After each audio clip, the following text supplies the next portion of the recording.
wajah produsernya itu langsung berubah. Dia bilang, "Rak, dari tadi tower radio itu mati. Kita off air sejak jam 12.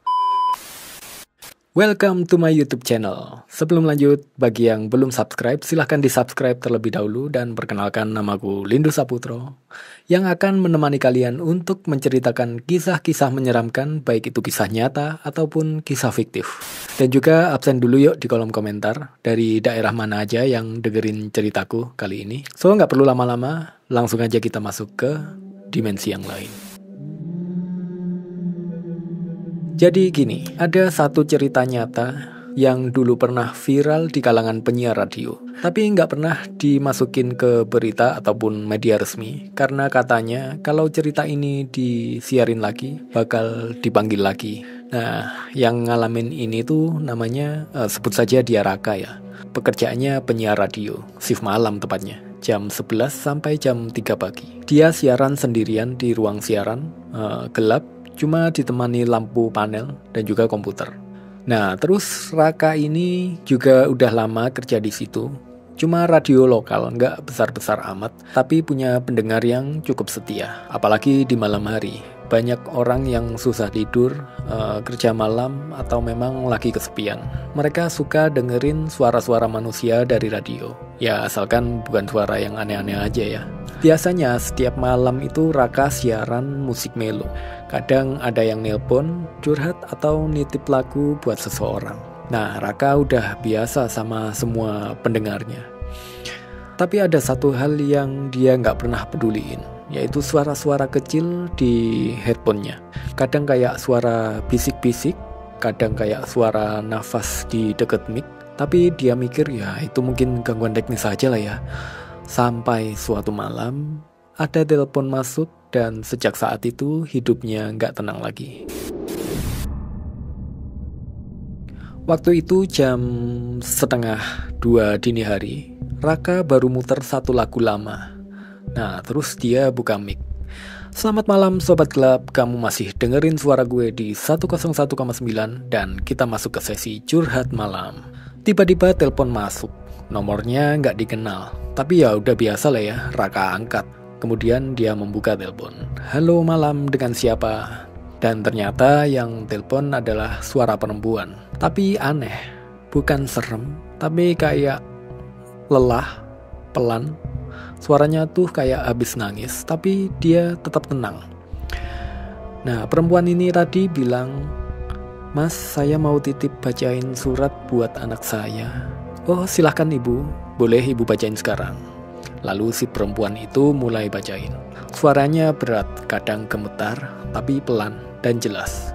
Seolah-olah dia udah hafal isi suratnya sejak lama. Kemudian perempuan itu melanjutkan, "Nak, kalau kamu dengar suara ini, berarti kamu masih hidup dan ibu udah nggak ada. Tapi ibu cuma mau bilang satu hal. Ibu minta maaf. Ibu bukan orang yang baik. Ibu dulu sering marah-marah, sering ngomel. Tapi bukan karena ibu benci sama kamu. Ibu cuma takut kamu hilang dari ibu. Sejak kamu pergi dari rumah, ibu nyesel. Tiada hari tanpa mikirin kamu. Ibu nyimpen semua foto kamu. Ibu tahu kamu marah, kamu kecewa. Tapi ibu selalu nunggu kamu pulang. Kalau kamu dengar ini, artinya ibu nemuin kamu. Walaupun cuma sebentar." Suaranya makin pelan, lalu teleponnya terputus. Gak ada permisi, gak ada salam, teleponnya hilang gitu aja. Raka terus ngeliatin layar monitor. Ternyata gak ada nomor yang tercatat. Line mati atau sambungan mati. Gak ada sinyal masuk. Dia masih duduk terus sambil mikir, barusan beneran gak ya? Terus akhirnya pas istirahat, Raka ngobrol sama satpam lama yang jaga malam itu. Namanya Pak Juki. Orangnya cuek tapi banyak tahu. Raka tanya, "Pak, pernah dengar cerita-cerita aneh di studio ini nggak sih?" Wah, kalau soal cerita-cerita Mas Raka bukan orang pertama. Dulu juga ada orang yang ngalamin. Penyiar sebelum Mas, tahun 2005. Katanya pernah siaran, terus tiba-tiba ada lagu lama muter sendiri. Katanya sih lagu tahun 90-an. Padahal nggak ada di komputer lagu itu. Terus Pak Juki berbisik, masih inget penyiar yang namanya Roni kan? Habis dibisikin kayak gitu, Raka diem. Jadi Roni itu penyiar sebelum dia resign mendadak. Katanya sih malam terakhir dia pas siaran, tiba-tiba dia menjadi diam, gak ngomong sepatah kata pun. Lalu keluar studio dengan muka yang udah pucat banget. Lalu cabut. Besoknya gak balik lagi, kemudian resign. Dan anehnya malam itu juga jam 1:30 tombol mic-nya nyala sendiri.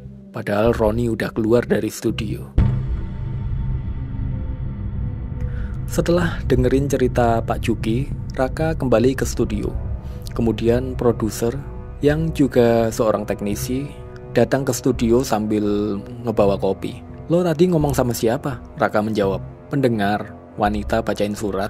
Nah setelah Raka menjawab, wajah produsernya itu langsung berubah. Dia bilang, Rak, dari tadi tower radio itu mati. Kita off air sejak jam 12. Line telepon juga gak aktif.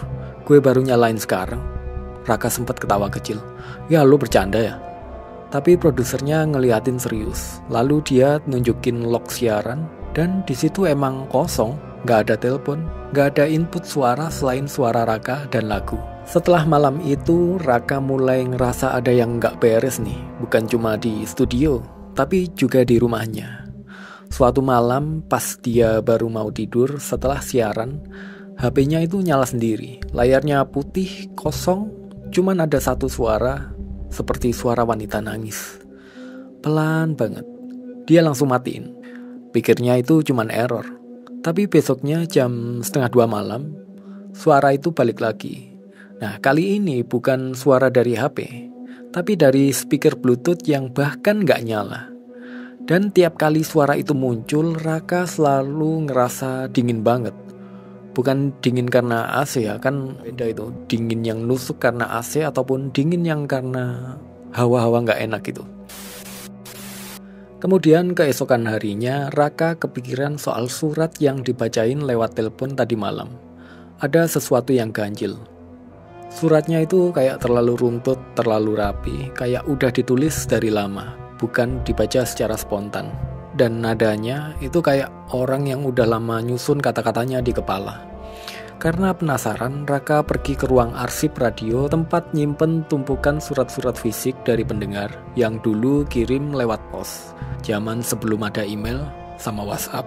Nah, dia bongkar-bongkar tuh beberapa tumpukan lama. Ada yang ngirim puisi, ada juga yang ngirim salam-salam, ada juga yang surat curhat. Tapi ada satu amplop yang langsung bikin dia diam. Warnanya kusam, agak sobek, dan di depannya tertulis, untuk anak saya dari Ibu Ratna. Raka pelan-pelan buka surat itu, dan isi di dalamnya sama persis kayak yang dibacain lewat telepon semalam. Kata-katanya, urutannya, semuanya plek ketiplek. Dan bagian paling belakang surat ada tanggal kecil, 12 Mei 2004. Raka nanya ke produser soal surat ini. Dan ternyata surat itu memang pernah dikirim, tapi nggak pernah disiarin. Nggak tahu kenapa, mungkin terselip atau gimana ya. Dan 2 hari setelah tanggal itu, Ibu Ratna meninggal dunia karena kecelakaan. Dan kabar meninggalnya Ibu Ratna ini juga disiarin di radio tempat Raka bekerja sekarang. Malam berikutnya Raka siaran lagi, tapi dia udah nggak tenang. Jam 1:30 tiba-tiba tombol mic nyala sendiri. Lampu tiba-tiba on air atau hidup, padahal dia belum sentuh tombol apapun. Lalu lagu yang diputar juga bukan dari playlist. Dia buka komputernya ternyata kosong, tapi lagu itu terus main. Dia bingung itu. Nah, ini kok bisa kejadian kayak gini padahal nggak ada lagunya di komputer ini. Nah, jadi lagu-lagu yang terputar secara otomatis ini adalah lagu-lagu lama atau lagu-lagu lawas yang biasa diputar 10 tahun yang lalu. Nah, kemudian yang paling menyeramkan adalah di headphone-nya dia itu dengar bisikan, "Terima kasih Mas Raka, sekarang saya bisa pulang." Padahal kabel headphone-nya itu belum dicolokin ke channel monitor. Nah, beberapa hari kemudian ada email masuk ke radio dari seseorang yang bernama Dimas. Isinya, saya mendengar siaran malam itu. Saya nggak sengaja nyalain radio tua di rumah. Dan tiba-tiba ada suara ibu saya. Saya nggak tahu itu nyata atau enggak, tapi saya tahu itu suara ibu saya. Nah, kira-kira begitulah isi emailnya. Jadi dia bercerita waktu ibunya meninggal, dia belum minta maaf. Si Dimas itu kabur dari rumah karena marah, dan sejak saat itu hidupnya ngambang. Dimas bilang, saya dengar surat itu, dan saya rasa ibu saya udah maafin saya. Begitulah kalimat terakhir pada email yang dikirim oleh Dimas. Dan pada akhirnya setelah malam itu, Raka nggak pernah nerima telepon aneh lagi. Tapi setiap tanggal 12 Mei, jam 1:30, lampu mic masih suka nyala sendiri. Dan setiap kejadian aneh ini terjadi, Raka cuman senyum kecil, lalu ngomong pelan, "Selamat malam Ibu Ratna." Jadi begitulah cerita kali ini. Kadang yang belum selesai akan datang lagi. Bukan buat ganggu, tapi hanya untuk pamit. Sekian cerita pada video kali ini, dan sampai jumpa di next video. Bye-bye.